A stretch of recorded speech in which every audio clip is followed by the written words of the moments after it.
So hello and welcome to the fourth and final session looking at the book of Ruth from a Christocentric or Christotelic point of view. In previous weeks what we've done is we've often started by kind of looking at, in more detail at the structure of the chapter, but as we move on into chapter 4 the structure is actually pretty simple. It's really kind of now in the crescendo. It's going to tie things up. There is, of course, the superstructure across the whole book. The fact that the very last verse mentions David, who is the king. We started in the first verse in the plain text. It read about a man called Elimelech, which means my God is king. And you remember how we saw that actually the name of Jesus was hidden in there, who is ultimately the king, of course. But here in chapter 4, it's a kind of a simple one today, but it's helpful to hear what it is, to see where we're going. So it's made up of 4 sections, and one of them is only 1 verse long, but I've given it a section of its own. So the beginning is really kind of, if you like, Ruth. Boaz settles the matter, is the way I've described it. Because if you remember last week when it finished, Naomi was saying to Ruth, don't worry, Boaz won't rest until he's settled the matter. So we're going to actually see in that first session how Boaz takes the bull by the horns and gets things resolved. And it's very clever, actually, the way he does it. We sometimes miss it because we skim read so quickly. Exactly what he does, as we'll see. And then we kind of move on, and we kind of then see the 1 verse section, which is verse 13. And I won't explain too much about it now, I'll leave it till we get there, but it's kind of a verse that both rabbis, even around Jesus' day, and more kind of recently, more classical biblical scholars would say in some ways, some of them would argue it's the most important verse in the book. But we'll see it when we get there.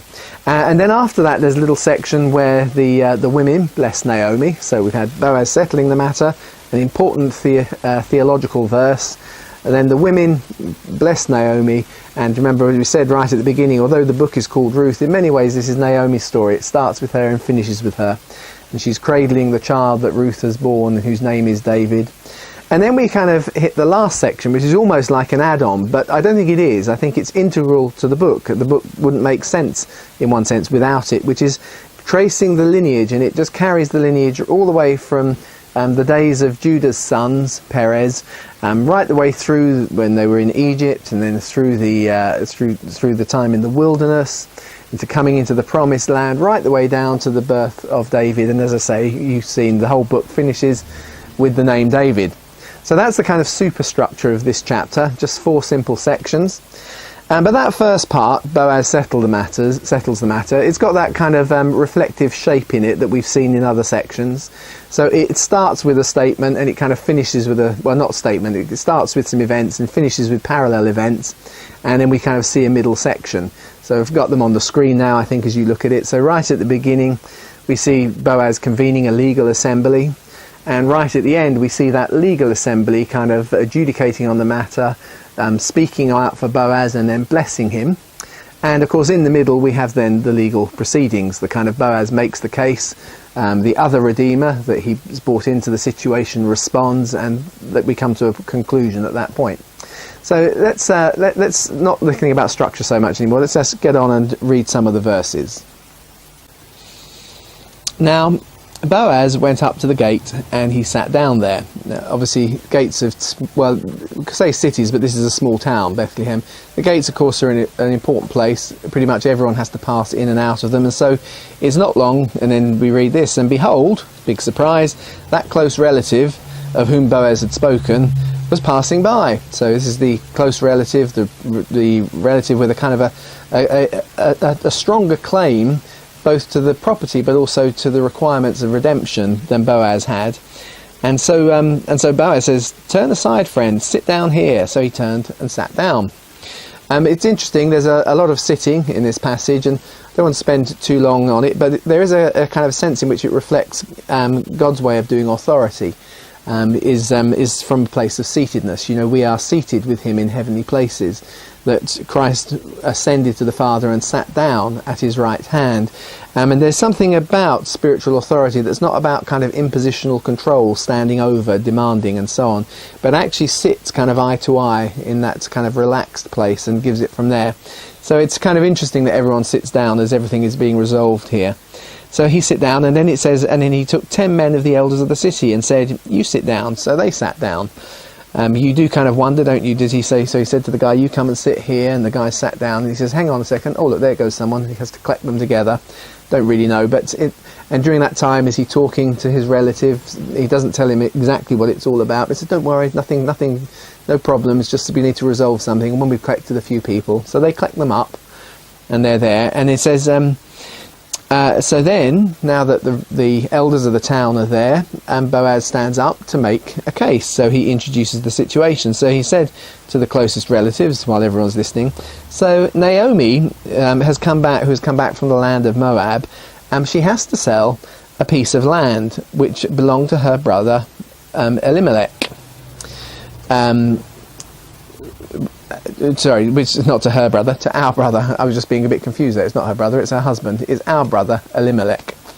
And that's a really interesting verse. It probably doesn't hit you straight away, but you have to kind of put it back into its context. First of all, what is Naomi... If Naomi's got a piece of property she can sell, what was the big problem when they came back? Why were they so hungry? So that's the first thing to stop and think about. And then beyond that, there is also this kind of question, because if you kind of trace through the Mosaic law, you cannot see any property rights for widows in it. It's just not there. And it kind of gives us a convenient point to kind of explain a little bit about the way in which the Mosaic law worked, because we often have a rather simplistic view as we come to it from the Bible. As Christians, we think, well, we believe the Bible, it's the all-sufficient word of God, and so on. But actually, the law given by Moses didn't exist in a vacuum. There's actually huge areas of the law in Moses that, if you like, are incomplete, and there's not enough in there to really frame a legal system on. But what they do is they bring new priorities into it. And what we know from archaeology and so on, and other references in the Bible, and the way in which it sometimes draws things, is that there was a common legal system across the whole of the Levant, and all of the Semitic peoples had that kind of common system. So there were certain responsibilities in marriage and so on, for instance. So what Moses did when he gave the law is he brought certain new biases and principles into the legal system. And part of that is why, of course, you needed judges to kind of interpolate, not just from a purely legal point of view, but also to reflect something of the humanity that's always required in the law. I mean, in the modern world, we have a problem, because judges feel when you tell them that you have mandatory sentences for these crimes, that doesn't give sufficient grounds for, if you like, the human compassion to come in and to assess a situation. So law has always been like that. It can never be fully encompassing. It always requires a degree of interpretation and delivery, and there's a kind of a certain context involved. And so that's why the elders are there. It's part of their role, part of their job. And in this context, we see that Naomi obviously has some kind of rights on the land. She won't have full ownership, because one of the biases and one of the, if you like, principles in the Mosaic law is that land should always stay within the clan. And in fact, there was a wonderful principle of rest and reset for people who got a day off each week, and for the land, if you like, in itself, because every 7 years you had to leave it fallow. And actually even for transactions and for business, because every seventh 7 year, every 50th year was the Jubilee year. And basically everyone who lost something via trading, it all went back and they started all over again. And so property, therefore, always in that sense, as a kind of final deed, lay within the clan. But in some way or other, Naomi seems to have some sort of right, but it hasn't particularly benefited her. There are loads of scholarly opinion on this, but my own take is if we take that the text here isn't trying to be clever, it's just telling us as the story was, then it needs to be a relatively simple situation. We know at the beginning of the book of Ruth that there had been a famine, and so it's not unusual, it wouldn't be surprising if perhaps if they're thinking of moving to Moab, selling up and moving to a new place, that effectively Elimelech has given the rights to produce crops on that land to somebody else. In the end, he doesn't give away the property fully, because with the Jubilee it will come back to him, but for a season you were allowed to do that. You could sell on the rights to grow. So Naomi coming back has, if you like, the long-term leasehold, the ground rents or whatever. I can't think what the proper legal term is in our situation. But she doesn't have the right to any fruit coming out of the land. I think that's probably the best understanding, but she still owns that longer term thing. And so Boaz kind of raises the possibility, well, she has to do something with it. She's in that situation, and everyone's kind of remembers, oh yes, Naomi and Elimelech, he was our brother. You notice how he positions him? Elimelech is our brother. And so straight away the eldership is kind of getting, oh yes, we've got some responsibilities to her. And you notice how bringing this human level in, they can see, even though as a widow she doesn't have absolute rights over that land, there's a kind of an obligation that she should be able to do something with it, and that's partly why we need the eldership to agree something. So if you remember, of course, because this is something slightly ambiguous, that verse we read back in Deuteronomy 25 last week, I'll just have a look at it again.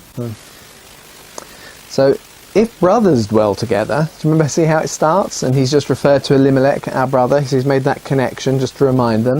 If brothers dwell together and one of them dies and has no son, his wife of the dead man shall not be married outside to a stranger, her husband's brother shall take her as wife. But remember that slight ambiguity, that dwell together, because in many ways Elimelech has left the clan. But actually by raising the situation and raising Naomi, whose name means pleasant and who people feel some responsibility for, you notice that the eldership and also the kinsman redeemer, they kind of accept the fact that there's a responsibility here. So we've actually passed hurdle number one. They've received kind of in good faith that they have a responsibility, there's a levirate responsibility here. So we just read in verse 4 now. So I thought to inform you, says Boaz, saying, you should buy it before those who are sitting here. So you make your decision today, and before the elders of my people.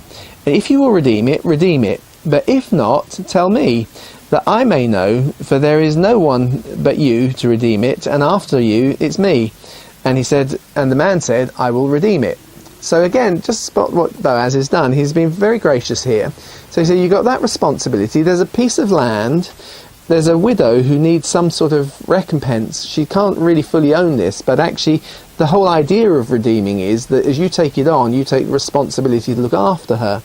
And you can imagine the man thinking, well, that's not too difficult. You know, she's an older woman. There's no responsibility for me necessarily to marry her. Just look after her into old age. Because the point of the levirate marriage was to raise up a child.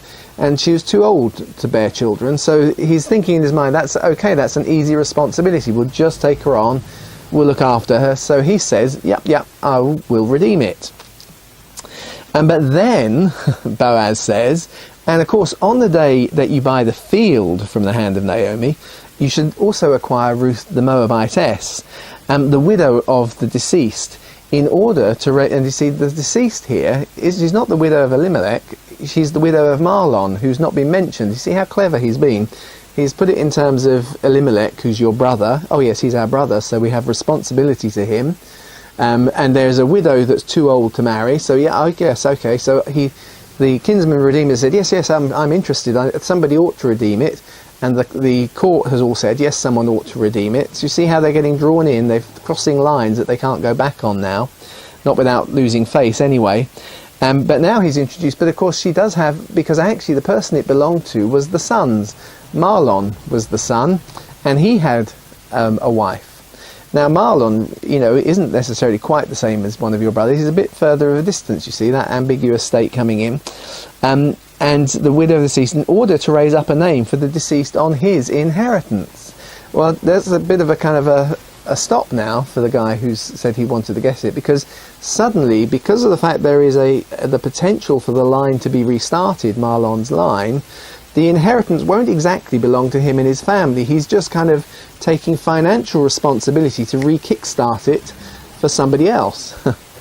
And so it's not surprising that at that point, we read on and he said, and the closest relative, so he said, verse 6, I can't redeem it for myself, lest I jeopardize my own inheritance. Redeem it for yourself, that you can have the right for redemption, because I can't. And again, see how clever Boaz has been, because actually, again, if we read on in Deuteronomy, the verses that follow the ones that we read, I'll just put up on the screen and you can look at them now. Stop. So if the man doesn't want to take his brother's wife, then his brother's wife shall go to the gate, and the elders and to the elders and say, my husband's brother refuses to raise up his brother's name in Israel. He won't perform it, the duty of a husband's brother to me. So can you see that actually normally when we're dealing with this kind of thing, there is a shame in saying no. But actually Boaz has taken some of the shame and the awkwardness away for the man, because he didn't really know it was going to happen, because he's already laid an alternative. He said, because if you won't do it, I'll do it. So that's a little bit easier. And secondly, he's been incredibly kind to Ruth, because Ruth, who is an outsider, to make a kind of a case in the court, having someone being there present, he's avoided her having to be there at all. He's taken the whole responsibility. But not only is that, of course, kind to Ruth, but it gives an opportunity for the man, because he doesn't have to kind of effectively reject her to her face. So it's all lots and lots of face saving going on here in that possibility. And then as we move on to the next verses, is I don't want to take her. And then his brother's wife shall come, i.e. Ruth would have had to come, but this is all being avoided for her. His brother's wife shall come to him in the presence of the elders, and she'll take loose the shoe from his foot, and she'll spit in his face and say, so it is done to the man who won't build up his brother's house. His name shall be called in Israel the house of him whose shoe has been removed, which sounds very Python-esque when you hear it like that. But can you see what Boaz has done? In avoiding Ruth having to be there and speaking for her and laying out a possibility, as he's unfolded that possibility, he's drawn the eldership into kind of agreeing with him along certain lines, that there is deserving for Naomi some sort of redemption of the land, which was perhaps a question that wasn't totally settled in Mosaic law, but had a moral obligation towards her, and they agreed with that. But then suddenly when the man thinks, that's great, I can cope with that, but actually there's also, of course, the wife of the son who would have been the natural inheritor, but she's a Moabite, and you, of course, therefore you ought to marry her and raise up a child through her. Oh, that's a bit more difficult. Now, I'm not so sure I want to do that, but he's already said, but if you don't worry, I will take it on. So that's suddenly been removed, and now we come to the part where all he needs to do is just remove his shoe in a kind of almost formal way. It's a kind of rather than actually the way it was originally kind of put together, it was an embarrassment, it was a shaming, it was because he had failed to do his duty. But Boaz has beautifully put the court situation together in a way that saves face for everybody and protects his future wife. And so as we read on, so Boaz said to the elders and all the people, you are witnesses today that I have bought from the hand of Naomi all that belonged to Elimelech, and all that belonged to Chilion and to Mahlon. Moreover, I have acquired Ruth the Moabitess, the widow of Mahlon, to be my wife, in order to raise up the name of the deceased for his inheritance. So keeping it kind of in that levirate way. Although it's interesting because actually when the child is born, he's not referred to as being Mahlon's son, he's referred to being Naomi's and Boaz's. But in the court he's saying, because I will do that, I will do all of my duty in these ways. Raise up the name of the deceased on his inheritance, so that the name of the deceased may not be cut off from his brothers or from the court of his birthplace. And you are witnesses today. And so, coming to the end of this first section, the elders and the peoples who were in the court and the elders said, we are witnesses. May the Lord make the woman who is coming into your home just like Rachel and Leah, both of whom built the house of Israel, and may you achieve the wealth in Ephrathah and become famous in Bethlehem. In other words, they accept, and so they have now given, effectively they have welcomed Ruth and given her legal status and standing as an Israelite, even though she was a Moabite who wasn't technically allowed to enter the people of Israel. But they have used their duties as elders, having to interpret the law. They have accepted her as such. They've seen her seen her requiring redemption, and Boaz as being someone who can effectively redeem her, just as if she was an Israelite. And so she's been given now, if you like, her green card to the nation of Israel. And they have that wonderful blessing. And may you, to Boaz, achieve wealth, wealth in Ephrathah, which is, of course, means fruitfulness. So be a really fruitful person and become famous in Bethlehem. Well, of course he does. He does become very. So their blessing in its own sort of way is a little kind of mini prophecy, because eventually one of Boaz's ancestors will be exceedingly famous from Bethlehem. And that, no prizes for guessing who we're talking about there. So anyway, that's that, finishing off the first section. Now we're going to move on to the second part, which is that key verse. There's one more verse before we get to the key verse. Verse 12, moreover, may your house be like the house of Perez, mentioning Judah's son Perez, whom Tamar bore Judah. Do you remember Tamar? Was originally Judah's daughter-in-law and ended up raising a son via him. It's a bit of a messy situation, if you remember it happened in Genesis, but it is the only other example of a levirate marriage being required, being rejected, and Judah having to acknowledge his shame, and that even though she had to seduce him effectively and con him, and a son was born, and Perez actually became a key clan within Judah. So they're saying to him, just like that original one, it may have been a bit of a messy situation, but it produced a key sub-clan of the tribe in Perez.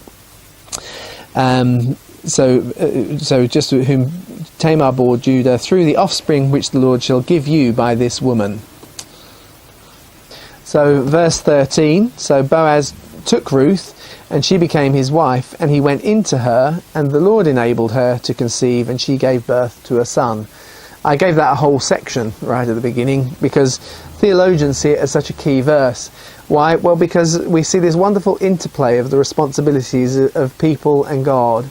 I like it for another reason, which I'll touch on in a second. But so Boaz goes in, he's taken a responsibility over her, he goes into her as his wife. And so God enables her to conceive. So he does his part, God does his part, and then she gives birth to a son.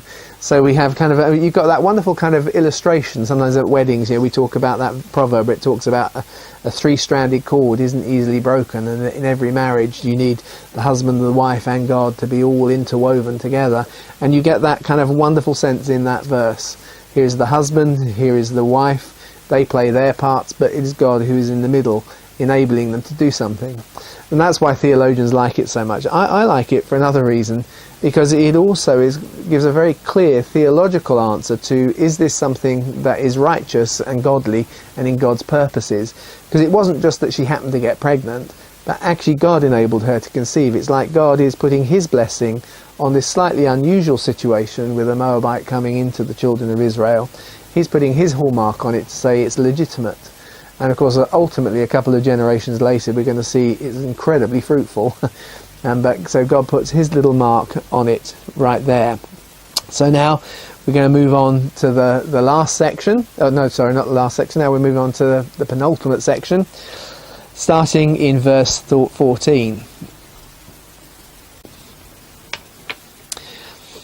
So then, because we've had the elders, then the women said to Naomi, blessed is the Lord who hasn't left you without a redeemer today. May his name become famous in Israel. So their blessing towards her. So we've had the elders blessing Boaz. Now the women are blessing Naomi. She's Naomi again. She's not Mara. She's not bitter. And they say, may he also be a restorer of life and a sustainer for your old age, for your daughter-in-law who loves him.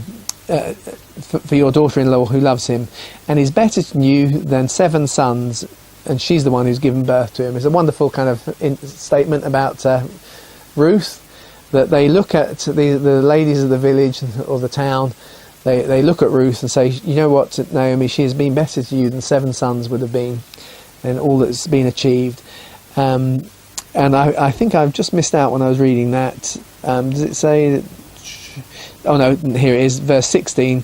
Then Naomi took the child and laid him in her lap. You see, she sat down as well, and she became his nurse. And the neighbouring woman gave him a name, saying a son was born to Naomi, so they named him Obed. And he is the father of Jesse, the father of David. Obed, I'm not quite sure why, but his name means servant. We'll come back to that in a second. Because now it kind of comes on to the concluding section, and we read the generations from Perez. Remember Perez, who was a son of Judah. So it goes on and says, now these are the generations of Perez. To Perez was born Hezron, and to Hezron was born Ram, and to Ram Aminadab, and to Aminadab was born Nahshon, and to Nahshon was Salmon, and to Salmon was born Boaz, and to Boaz Obed, and to Obed was born Jesse, and to Jesse David. The very last name, the very last word in the book. But there's a fascinating statement hidden in these names. So it seems like we've finished, but we haven't really, because there's quite a lot that can be drawn out of this genealogy. The first thing, just quickly to mention, I'll just put, there's a graphic now, should be on screen.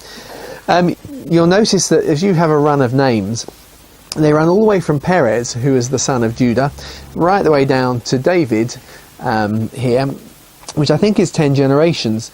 But that 10 generations covers approximately 800 years. It's quite a long time. And I think you can see on the graphic there's a couple of spaces where it's that distance seems to be spread out. One of the things to understand here, I just want to make it very quickly, is, and most academics understand this, but often as Bible readers we kind of come with Western eyes and thinking about genealogies, is that kinship societies, which is what Israel was, use genealogies very differently. They use them to connect them to the key points in their history and where there is a divergence in the family. And then the last few generations normally give them the relationships between themselves and the other sub-clans near them. So we can kind of remember certain important grandma married someone from that clan, that kind of thing. And actually this genealogy, as we're thinking about it, fits exactly that pattern. So we have those that went with Judah into Egypt and were there in Egypt, and then we have the key point where they leave Egypt and they come out and they cross the Red Sea. Those are Nashon and probably Salmon. We know that because there's the folk tradition around. Well, Nashon appears in Numbers, right at the beginning of the book of Numbers, as an elder having just come out of Egypt, and Salmon, according to Matthew, was married to Rahab, who was the escapee, the lady who escapes from Jericho at that time, and he marries her, and so she becomes part of Jesus' genealogy. But then Boaz, well, we only have Boaz, Obed, Jesse, David. Those kind of seem quite close together, and so they need to be about 300 years later. Which I think they probably are. There's some missing generations, therefore, between Salmon and Boaz, and because they're not important. We've come out of Egypt, we've come through the Red Sea, we've come into the Promised Land, and that was the kind of the key moment. And then we just jump to now the people that this story is involved with, and we tell their stories. Actually, before we kind of go and think about the names, it's just worth kind of commenting that does actually allow us to place Ruth a little bit more precisely in the history of the book of Judges. Remember we said at the beginning this took place in the time of the Judges, because it puts the story of Ruth right in the tail end of the book of Judges. And so there should be another graphic we'll just put up on screen right now, and so you should see on the graphic I've put that therefore the story of Ruth looks like it happens in the time when Eli was the priest, before Samuel has been born. So but while Eli has been the priest, who kind of, and the judges who are sitting kind of in judgment at the moment, when you put them together, you have to actually understand that there's a bit of co-regency goes on. And remember, Israel is a big nation, and so thinking about it, there are those in the north and there are those in the south. So down in the south, Samson is in operation. He's acting as a judge at the moment. And up in the north, there's a kind of a run: Jephthah, Ibzan, Elon, and Abdon. And those are the kind of judges up in the north. Now that name Ibzan, it's interesting because again there is a Jewish tradition that Ibzan is actually Boaz. Ibzan is referred to as being a Bethlehemite, but there's also a Bethlehem in the north. But sometimes we think of he's thought of by rabbis as being the same man as Boaz. There's no logic really to it other than they hit about the right period, but it helps us understand that Jewish scholars see this story happening around the same period, and their names are vaguely similar. Ibzan, when he was a judge, said he had 30 sons and 30 daughters, and he got marriage partners for all of them. It never mentions anything about Ruth. But the Jewish tradition is that he kind of had all of those, and he was a really, really, really old man. And the Jewish tradition says that on the night that David was conceived, he died, because obviously it was a bit too energetic, which is kind of a little bit the way it goes. But that would actually make this story very different, because actually this story is about blessing, even though the circumstances don't look right. Moabite, it's all messy, it's whatever, but God blesses the situation. Whereas if God was involved and he actually died at that moment, it would almost be like a curse for getting it wrong. So I think we can ignore the Jewish tradition, but it's just useful to see it helps us lock it into that period. So Eli is probably the priest. Samson further south is kind of is judging the tribes around there. Up in the north, as we see, we have that last little run, Ibzan, Elon, Adban, and that's the period it's set in. So now we're just going to finish by looking at the names in a little bit more detail. So the first three names in the list, or the first two, Perez and Hezron, they actually belong to a kind of prophetic statement with the name Judah, which means to acknowledge him or his qualities breaks out of the stronghold. And it was the end of a prophecy that we saw running through the book of Genesis. I'm going to ignore that here. There is a post that you can go and read, well, several posts if you want to find out more about them on our website. I want to just think really about the names which are new. We haven't seen them before and we haven't really thought about them. And they start really therefore with Nahshon. Nahshon is often, you see, is translated as a diviner or as an enchanter. But the roots to that, just to explain it, the word Nash, and then it has an on, which means the quality of. And Nash has four different meanings. It can mean to enchant, spells and so on. It also has to do with snakes and hissing. And it also has to do metalwork and bronze. And I think metalwork and bronze, so that all of those meanings are in that phrase. So, for instance, the bronze serpent, which happens during his lifetime, is actually that word Nash. Nash, it's put together twice. It's a Nash, Nash. And when you understand all of those things, the best understanding, it's not so much that they are casting spells, as he is a kind of a miracle worker. He's doing something wondrous, because metal workers would take rocks, smash them all up, kind of put them in the fire, and out would come something useful, bronze or copper or some other kind of metal, and eventually iron. And so all of those kind of things. And so rather than enchanter or diviner, which, remember, he's a spiritual man, and the Jewish tradition says he was a man of great faith. So he's not likely to be doing things that are prescribed and not allowed to do under the law, but he would be metalworking and so on, and that kind of the concept of his name therefore is the miracle worker. So we have that wonderful thing, because of course we think straight away of Jesus when you have the phrase miracle worker or wonder worker. And then we have the next name in the list, which is Salmon. And a salmar is a garment that wraps right around you. So a salmon, just as Nash and Nash on, is the quality of that which is to be clothed in, to be clothed in something, to be wrapped in something. So a miracle worker wrapped in, or clothed in, or clothed I should say, not in, a miracle worker clothed. And then we come to the name Boaz, the hero of our story, of course, the romance figure. And we've not touched on what Boaz means, but Boaz, the as bit, comes from a noun that means strength. And the B at the beginning is the prefix which makes it in strength, just as the first word of the Bible, as some of you will know, is bereshit, and the B is the in, and the reshit is the beginning. So Boaz is in strength. So suddenly we have this wonderful little phrase emerging, a miracle worker clothed in strength. And then we move on down through his lineage, and the next name, of course, is Obed, a servant. Okay, or it can mean a servant, or it can mean to serve. It can be used either as a noun or a verb. It's very simple, very straightforward, that one. So a miracle worker clothed in strength to serve. Start to see something emerging, can't we? Jesse, or Yesse, is actually based on a very simple word which means is here. It's actually here, but it's got an extra yod in it. And so there's kind of division as to which way you should translate it, but we can work with both. It either simply means is here, or is, or it means Yahweh is, or God is, or God is here. So putting it together, a miracle worker, miracle worker clothed in strength to serve, is here. And then finally, Jesse, of course, his son, is David, which means beloved. He is the beloved. But it doesn't just mean is here, it could mean God is here, or God is the beloved, which of course Jesus is the beloved Son, and he is also God. I'm just going to run through it again, and we'll put a little slide up so you can see the phrase in total. So a miracle worker clothed in strength to serve is here, beloved, or God is beloved.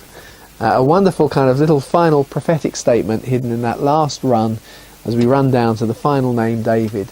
So I hope you've enjoyed. We've done it at incredible speed, even though we've done it over 4 weeks. I'm sure there's loads more detail, and as time goes on I'll be adding posts to the website, and some of those will be able to take some of the things I've thrown away almost in brief and hopefully start expanding them. But I hope you've enjoyed this, and I hope you'll join us another time for another study in another book. So until then, God be with you.